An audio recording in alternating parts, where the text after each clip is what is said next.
made him a general as soon as the revolution began.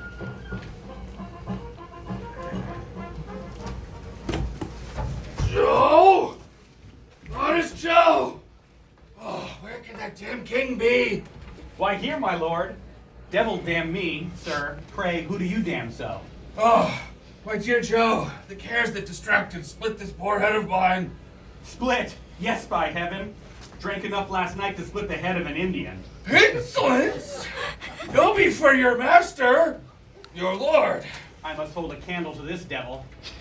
My lord, I ask your pardon. I meant no harm. You know I'm given to joking, and you formerly encouraged me in it. Forgive me, honest Joe. Oh, God. The public cares so hang upon me that they quite destroy my constitutional good humor.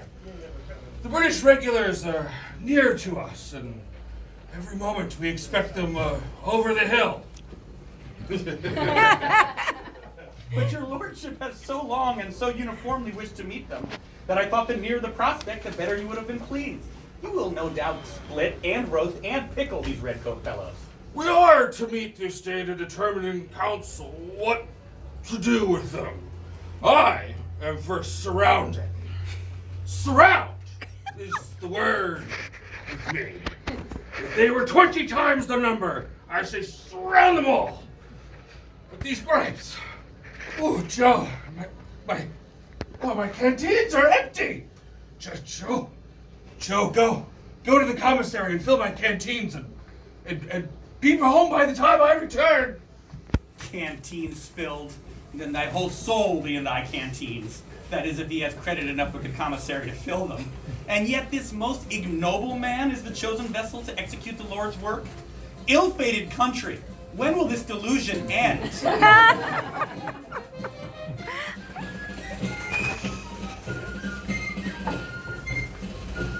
Here we find Lieutenant William Clark from Connecticut and Colonel Henry Remsen from Queens in Gowanus Heights, where they await the British assault.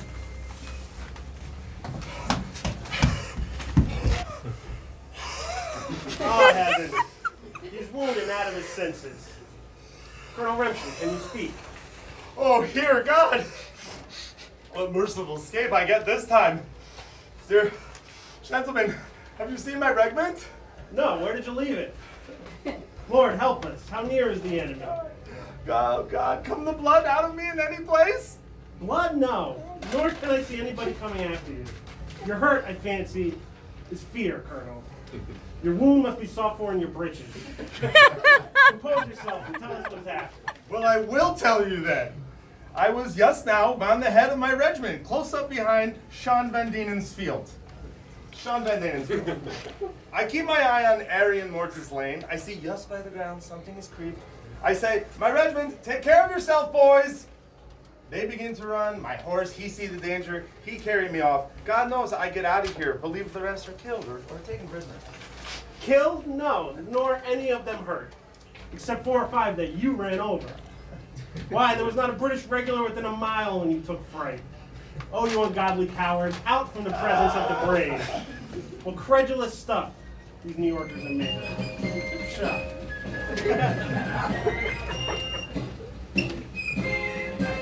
Here we find Elizabeth Phillips Gates, the wife of one of Washington's most trusted generals, and her chambermaid Betty, in a room in Brooklyn Heights.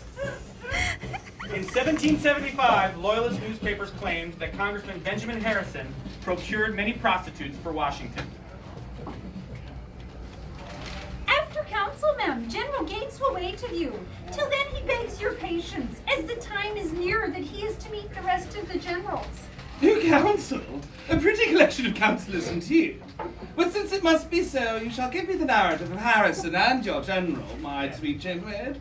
It will beguile the time. $50, and hard ones too, with the promise of 50 times as much, was irresistible. But oh, the nasty beast! I almost puke at the recollection. Harrison is such a slobbering, odious, unsavory smelling creature that I wonder how any woman in the world could sleep at night by his side. And yet, you see that $50 hard made you put up for a night with all the inconvenience of bad smells. A night! Your ladyship wrongs me very much. Why, Harrison snored within an hour. and the first snore was a signal for my retreat. I am sure I should have been a corpse if I had been obliged to stay the night. Oh, and there your affairs ended with Harrison, did they not, Betty? Yes, my lady, for when Harrison found I could not abide him, he would propose to introduce General Washington to me. The general was a very pretty gentleman, and I consented to it on purpose to get rid of Harrison. The general is the sweetest, meekest, melancholy gentleman, and then he is such a warrior. Oh, ma'am, I shall always love the general. He is, and among his other qualifications, the most liberal. Why, my lady, I will tell you honestly, His Excellency gave me a $30 bill. He assured me it would have been more, but that he was obliged to repay Harrison the $50 hard that he had given me. Now, ma'am, is not Harrison a dirty fellow in every shape that you can view him? Well, no great things, girl, to be sure, from your account of him. Neither is your meek, melancholy hero Washington, from my own observations. Lord, ma'am, did Washington not order the king's flame to be pulled down and the head cut off? For God's sakes, ma'am, what would you have of a hero? My dear Betty, none but a little-minded barbarian would have suffered the arts to be trampled underfoot, as he did in the case of the king's statue. Oh dear husband Horatio, that you should sully your laurels in the abominable cause of Republican tyrants and smugglers in power. To be a renegade for such miscreants, it almost attracts me. Oh. Here we find Generals Washington, Sterling, and John Sullivan in council atop Cobble Hill, a command center so named because it was elevated by cobblestones. American troops had built a line of fort from Wallabout Bay to Gowanus Creek in order to defend downtown Brooklyn.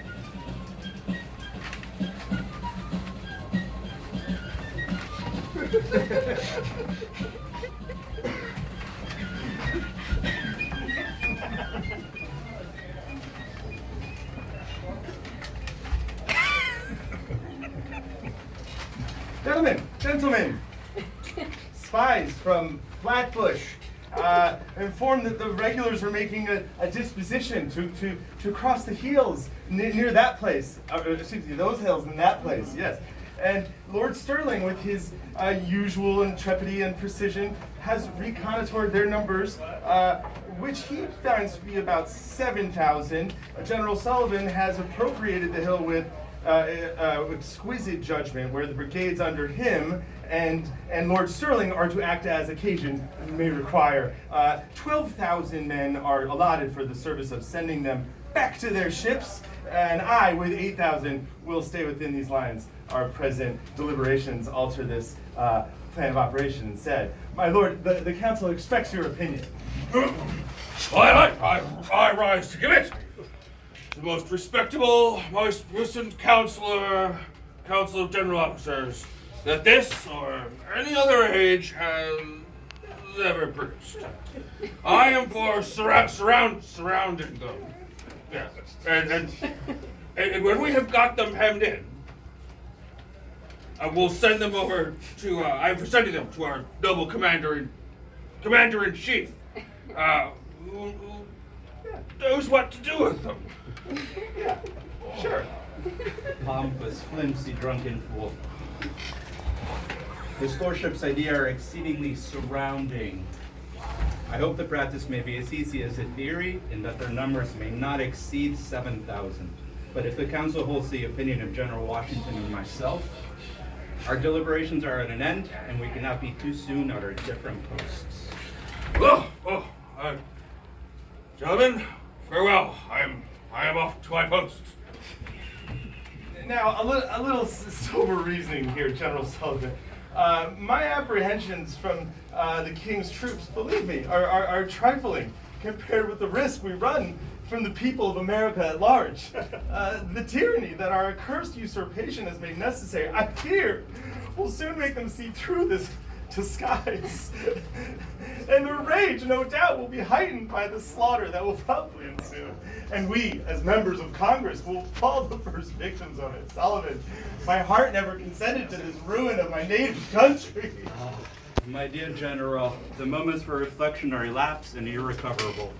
Our safety is first in conquest. If that is denied to our endeavors, I'm sure we can obtain better terms from our much injured sovereigns. Our soldiers are a standing miracle to me. They resign their thinking, and as to us, in a case where their all is at stake. I do not yet discover that we make them the engines of our power at the expense of all that is dear and sacred to them as men. Oh, dear, my Sullivan, it is in you, my hope. Every command of ground is ours with perfect knowledge of all the woods. These advantages double the strength of our men. If we cannot defend these, I know of no place that we can. All things that depend upon me will, I hope, meet with your approbation.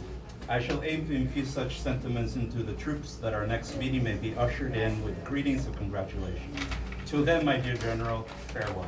Greetings of congratulations. Oh, could I congratulate myself on finding my lost peace of mind? On the restoration of my honor? Oh, cursed ambition, what have I sacrificed to thee? Bless me, so late, and my engagement to a lady, not yet with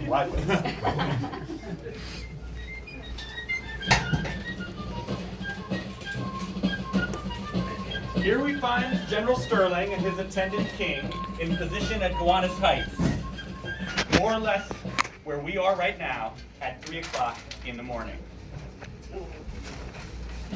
Hello, General Sterling, hello? Oh, for God's sake! What's the matter? Your Lordship, there's been a great deal of shooting near the Red Lion Inn. Shooting? Where did it come from? Bergen awakened me. He said there was a shooting in his field. Shooting in his field? Near his house? Very near. So I stole out, for I knew the road, dark as it was.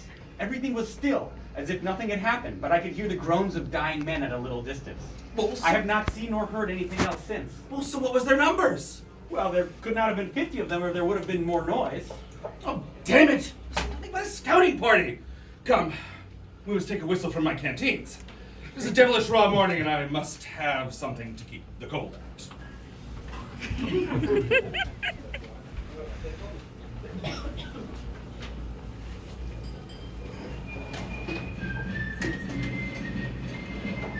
Here we find General Sterling and Sullivan and their attendants King and Noah on a hill above Gowanus Creek at around noon. All morning the British have slowly pushed Sterling north along the water and Sullivan east from his position at Flatbush Pass, and they have now just joined forces.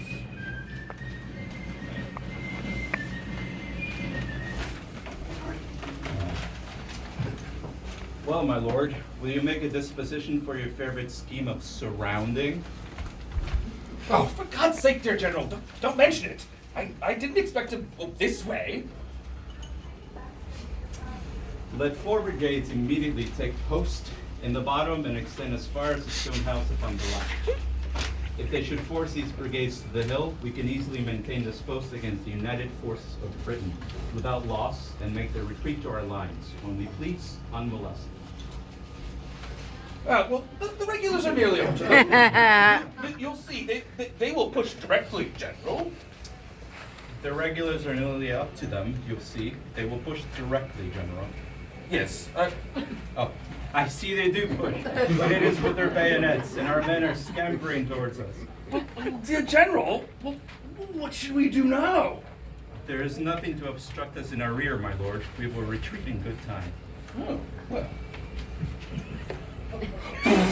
Oh, lost! I'm done! We're ruined! Destroyed!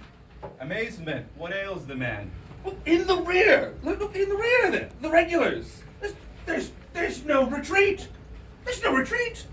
General Sullivan! General Sullivan! What do you think of it now? I think that we heaven-born generals are apt to lead our troops to the devil. Yes, but my dear General Sullivan, what do we do? Just what you please. Every man is now his own general. So, gentlemen, farewell. Oh, Lord! I just incline their hearts to mercy! I hope that we are not of enough consequence to be hanged! Here we find Noah, soon to be joined by King, in a room at Bklyn Heights after the American retreat. Notwithstanding your dirty condition, Mr. Noah, I congratulate you on your safe arrival in your old quarters, neither holed by musket balls nor swelled up with salt water and creek mud. Thanks to my activity, I am not crab's meat with the rest. Welcome, Joe. Dripping from the creek, I see, but I am glad to see you alive. Confirm it that I really am alive, for I feel I have some doubts about it. Don't you know me then? As well as I know myself, Noah, but are we not both in the other world? Why, man, look about you, and you will find this to be the very room that we have inhabited for some time past. Behold, Joe, this pocket bottle. One half of its contents I prescribe to you, your conviction, and restoration. Well, now I return your congratulations, and I'm heartily glad to see you on this side of the grave. But Noah, what has become of our generals? Or killed or taken prisoner, I expect the latter. But, my poor General Sullivan, I quite lament him. Mine is under the same predicament, but I have not a pity for Sterling. Nor should I love you very much if I thought you serious in your lamentation. For God's sakes, Noah, how came a man of your understanding in the capacity of Sullivan's servant? Without a doubt, I might have started with a regiment, and probably have been myself a general by this time, but I saw through their topsy-turvy schemes. Though I was obliged to float with the tide, I knew the post of honor would be the most private station. But Sullivan will be a loss to his family. So not will Sterling. He will be a loss to nobody but those that find him. Had Sullivan any property? No, most excellent property, for he made a property of weakness and ignorance, and consequently had an extensive fund. But yours was a title general, and I suppose very full of property, as he has often declared he was full of principle. His principle, Noah, has for years past been to withhold other people's property from them. It is a maxim with this Congress at Philadelphia that by the marvelous, the vulgar are to be robbed of their reason. But heaven has rejected the sacrifice, so that the people may open their eyes and no longer be the dupes of their tyranny, deception, and bloodshed. They are indeed such monopolizers of liberty. Oh, almighty disposer of human events, open the eyes of my deluded fellow subjects in this once happy country. Encourage them to a free exercise of that reason which is the portion of every individual, that each may judge for himself. Then peace and order will smile triumphant over the rugged face of war and horror. The same hand that sows shall reap the field, and these vineyards be our own. The end.